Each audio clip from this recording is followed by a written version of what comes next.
एक समय था जब छोटी मोटी सुरंग बनाने में भी सालों लग जाते थे सरकार को। एक समय था जब केवल ब्लास्टिंग ही ऐसा तरीका था जिससे कि पहाड़ों को काटकर या फिर सतह की गहराई में या किसी भी जगह पर सुरंग बनाने के लिए इस्तेमाल किया जाता था। ब्लास्टिंग करके कोई छोटी मोटी सुरंग बनाने में भी बहुत समय लग जाता था। उसके बाद उस सुरंग को आकार देना, उसके भीतर दीवार बनाना, रिंग्स फिट करना, ये सब कुछ करने में मेहनत और लागत दोनों ही भरपूर लगती थी। लेकिन अब ऐसी बड़ी बड़ी मशीनें आ गई हैं जो मिनटों में इस काम को पूरा कर देती हैं। ये बड़ी बड़ी मशीनें सुरंग तो खोदती ही हैं, साथ में दीवार भी बनाती चली जाती हैं। वो काम जो कई महीनों में पूरा होता था, आज कुछ ही घंटों में या ज्यादा से ज्यादा कुछ ही हफ्तों में पूरा हो जाता है। मेट्रो के लिए बनाई गई कई किलोमीटर लंबी सुरंगें भी पहले के मुकाबले बहुत ही कम समय में पूरी हो जाती हैं। इसके लिए एक बहुत ही बड़ी मशीन का इस्तेमाल किया जाता है। ये मशीन बहुत पावरफुल होती है जो लगातार सुरंग खोदती चली जाती है। क्या आप नहीं देखना चाहेंगे कैसे दोस्तों, आज इस वीडियो में हम आपको दिखाएंगे कि कैसे ये बड़ी बड़ी मशीनें कुछ ही समय में मेट्रो सुरंग बना डालती हैं और आने वाले समय में पूरी दुनिया में कितनी जल्दी ऐसे ट्रांसपोर्टेशन के माध्यमों को बढ़ावा मिलने वाला है इन टनल बोरिंग मशीन्स के माध्यम से। परफेक्ट वे में सुरंग खोदने वाली इस मशीन को दरअसल टनल बोरिंग मशीन कहा जाता है, जिसे आमतौर पर TBM बोल दिया करते हैं लोग। ये TBM बड़ी बड़ी और मजबूत चट्टानों के अंदर भी सुरंग बना सकती है। दोस्तों, एक टनल बोरिंग मशीन में मुख्य रूप से एक घूमने वाला कटिंग व्हील लगा होता है जिसे कटर हेड कहा जाता है। एक मेन बियरिंग लगा होता है जिसे इंजन बियरिंग भी कहते हैं। दोस्तों, ये इंजन बियरिंग एक ऐसा पार्ट है जिसके बिना केवल TBM ही नहीं बल्कि ज्यादातर मैन मेड मशीन्स किसी काम की नहीं होती। ये इंजन बियरिंग ऐसा डिवाइस है जिसे किसी भी मशीन के मूविंग पार्ट्स के बीच फ्रिक्शन यानी कि घर्षण को कम करने के लिए इस्तेमाल किया जाता है, जिससे जरूरत के अनुसार मशीन में मूवमेंट की जा सकती है।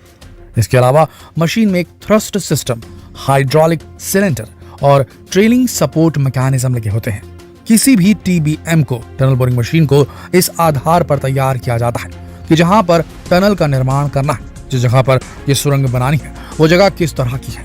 क्या सुरंग किसी चट्टान में बनानी है या अंडर वाटर बनानी है, वहां मिट्टी गीली है या सूखी है, या सुरंग को रेतीली जमीन के बीच से खोदना है, वहां का ग्राउंड वाटर लेवल कितना है। और भी कई फैक्टर्स होते हैं जिनके अनुसार TBM का चुनाव किया जाता है। जैसे hard rock tunnel boring machine अलग होती है, soft ground tunnel boring machine अलग होती है। दोस्तों, आपको डिटेल में बता दें, hard rock tunnel boring machine में कटर हेड में ही बाहर की तरफ अलग से कुछ डिस्क्स लगी हुई होती है, जबकि soft ground TBM close type की होती है। इसमें डिस्क अंदर की तरफ लगी होती है। सॉफ्ट ग्राउंड के लिए भी 3 तरह की TBM होती है: अर्थ प्रेशर बैलेंस मशीन्स यानी EPB, स्लरी शील्ड यानी कि SS और ओपन फेस TBM। साथ ही सुरंग का व्यास भी मेन फैक्टर होता है कि किस प्रकार की मशीन चुनी जाएगी। TBM के चुनाव में आज तक बनी हुई सुरंगों का व्यास मिनिमम 3.3 फीट से मैक्सिमम 58 फीट तक रह चुका है। अलग अलग तरह की सुरंग की जरूरत अलग होती है, उसी के अनुसार TBM डिजाइन की जाती है।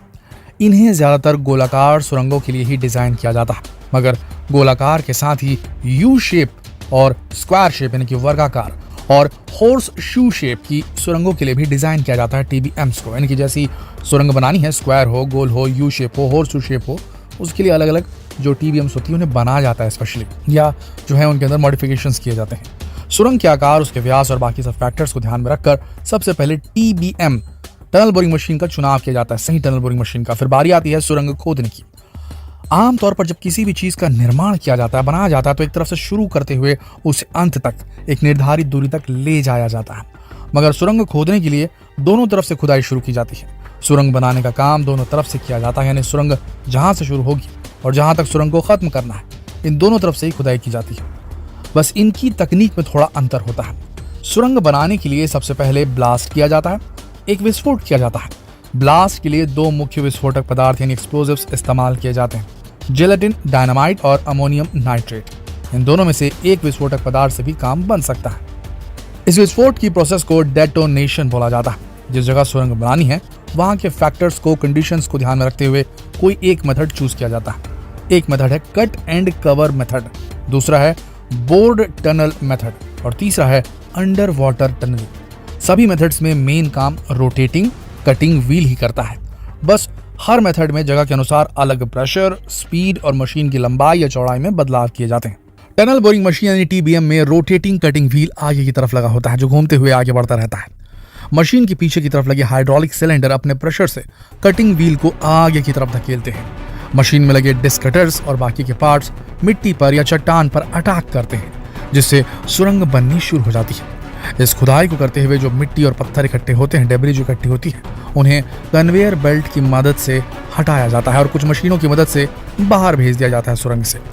सुरंग की खुदाई के साथ साथ सुरंग के अंदर रिंग लगाने का काम भी चलता रहता है, साथ ही साथ साइमल्टेनियसली। ये रिंग कंक्रीट के बने हुए होते हैं। इन्हें पहले से ही फैक्ट्री में प्रीमेड तरीके से, प्रीकास्ट तरीके से तैयार कर लिया जाता है। एक मशीन इन्हें सुरंग में फिट करती रहती है, साथ ही साथ टनल बोरिंग मशीन आगे बढ़ती रहती है। इसी तरह से टीबीएम आगे बढ़ती रहती है और पीछे से एक मशीन रिंग्स को फिट करती रहती है। इसी तरह आगे बढ़ते हुए सुरंग पूरी हो जाती है। सुरंग की खुदाई की शुरुआत में थोड़ी परेशानी आती है। यहाँ 1 इंच की गलती भी पूरे टनल को खराब कर सकती है। इनकी कैलकुलेशंस एकदम सटीक होनी चाहिए, फिर वो टनल किसी काम की नहीं रहेगी अगर उसमें 1% का भी, जरा सा भी 1 इंच की भी गलती हो गई। साथ ही कर्मचारियों की जान को खतरा भी हो सकता है अगर कैलकुलेशंस में कहीं भी कोई भी गलती हुई। खतरा भाप लेने के बाद उसे कम करने या रोकने के लिए एक बैकअप सिस्टम भी होता है। इसके लिए सुरंग के अंतिम भाग में ट्रेलिंग सपोर्ट डेक्स होते हैं, जिसमें गंदगी हटाने और रास्ता साफ करने के लिए बड़े बड़े कन्वेयर बेल्ट्स होते हैं। कभी कभी गारा निकालने के लिए पाइपलाइन भी लगानी पड़ती है। इसके अलावा कंट्रोल रूम, डस्ट रिमूवल और वेंटिलेशन सिस्टम आदि भी बैकअप सिस्टम्स में शामिल होते हैं। दोस्तों, जब पहली बार मेट्रो भारत में आई थी तब तक भारत के पास कोई भी टीबीएम नहीं थी। इस काम के लिए दूसरे देशों से मदद लेनी पड़ती थी। 10 साल पहले से ही चाइना, रशिया और जर्मनी की बनाई हुई मशीनरी को इस्तेमाल किया जा रहा है भारत में। जब भी भारत में कोई मेट्रो टनल बनाई जाती है तो ज़्यादातर चाइना से मशीनें मंगवानी पड़ती थी। साथ ही उन्हें ऑपरेट करने के लिए कर्मचारी भी चाइना से ही होते हैं। ऐसे में 2 गुना खर्च भुगतना पड़ता है। मगर इस बार भारत में पहली बार अपनी खुद की टीबीएम का निर्माण किया गया है। खबरों की माने तो चेन्नई मेट्रो रेल लिमिटेड का फेज 1 का काम तो पूरा हो चुका है, मगर फेज 2 में अब भारत में बनाए हुए टनल बोरिंग इक्विपमेंट इस्तेमाल किए जाएंगे। चेन्नई मेट्रो रेल लिमिटेड के अनुसार फेज 2 के लिए कुल 23 टीबीएम की जरूरत पड़ेगी, 23 टीबीएम की जरूरत पड़ेगी, जिनमें से 12 टीबीएम स्वदेशी होंगी, यानी कि भारत में बनी हुई होंगी। इन्हें तमिलनाडु में बनाया गया है और 1 टीबीएम पुणे से भी होगी। इसके अलावा 5 टीबीएम चाइना से, 1 जर्मनी से आएगी। अब इन्हें सर्टिफाइड नहीं किया गया है, मगर चेन्नई मेट्रो रेल लिमिटेड के अनुसार जल्द ही पूरी तैयारी हो जाने के बाद इन्हें सर्टिफाइड कराया जाएगा और काम शुरू कर दिया जाएगा। दोस्तों, जाने से पहले बताते चलें कि ये जानकारी हमने इंटरनेट से प्राप्त की है, हम व्यक्तिगत रूप से इसकी पुष्टि नहीं करते। हम आशा करते हैं कि आप भी इस वीडियो को इसी तरह से लेंगे। आशा करते हैं कि आपको मालूम हो गया हो कि कैसे ये मशीनें बड़ी बड़ी सुरंग खोदती हैं। दोस्तों, क्या होगा जब भारत के पास अपनी टीबीएम्स होंगी? अगर ये टीबीएम सफल हो जाती है तो भारत को फाइनेंशियली भी काफ़ी मुनाफा होगा, क्योंकि भारत भी फिर अपनी मशीनें और उनके लिए ऑपरेटर्स विदेशों में भेजने में सक्षम हो जाएगा। अपने देश में तो काम करेंगे, पर किराए में अपनी मशीनें बाहर के देशों को भी दी जाएगी, यहाँ से ऑपरेटर्स भी बाहर भेज जाएंगे। इससे कमाई होगी भारत की। आपके इस बारे में क्या विचार है? और एक और ज़रूरी बात, क्या लगता है आपको, टनल बोरिंग मशीन का अगर सही तरीके से भारत के अंदर, भाई भारत में टैलेंट की कमी तो है नहीं, इतने सारे IITs हैं, इतने बेहतरीन टैलेंटेड लड़के निकलते हैं, लड़कियां निकलती हैं, यहाँ से इंजीनियर्स निकलते हैं। अगर इनका इस्तेमाल सही से किया जाए और टीबीएम टेक्नोलॉजी में अगर ग्रोथ सही से करवा दिया, उस पर रिसर्च एंड डेवलपमेंट सही से किया जाए, तो क्या आपको नहीं लगता कि जो हमारे घरों के सामने जो बिजली के तार दिखते रहते हैं, झूलते तार होते हैं, कई घटनाएं होती हैं, हमारे लाइनमैन कितने सारे ख़त्म हो जाते हैं हर साल बिजली की समस्या को सुधारने के चक्कर में, कितनी सारी घटनाएं होती हैं। इन सारे तारों को टनल बना कर अगर छोटा मिनी टनल सिस्टम कुछ ऐसा बना लिया जाए तो उससे क्या ये सारे तारों को अंडरग्राउंड नहीं किया जा सकेगा, और अंडरग्राउंड होने के बाद में जो फ़ायदा मिलेगा, जो इलेक्ट्रिसिटी का लॉस होता है वो भी बचेगा। काफ़ी कुछ फ़ायदा हो सकता है। दोस्तों, इस पर आपकी क्या राय है? क्या टनल बोरिंग मशीन्स का मिनिएचर बना करके इसका इस्तेमाल जितने भी हमारे ग्राउंड के ऊपर जो तार वायरिंग केबल होती है उसको अंडरग्राउंड करने में इस्तेमाल नहीं किया जाना चाहिए? क्या राय है आपकी? अगर आप भी ऐसा सोचते हैं तो कमेंट सेक्शन में ज़रूर अपनी राय लिखें, और ये सवाल दूसरे भारतीयों से पूछने के लिए इस वीडियो को शेयर करें फेसबुक पर, व्हाट्सएप पर, यूट्यूब पर। धन्यवाद।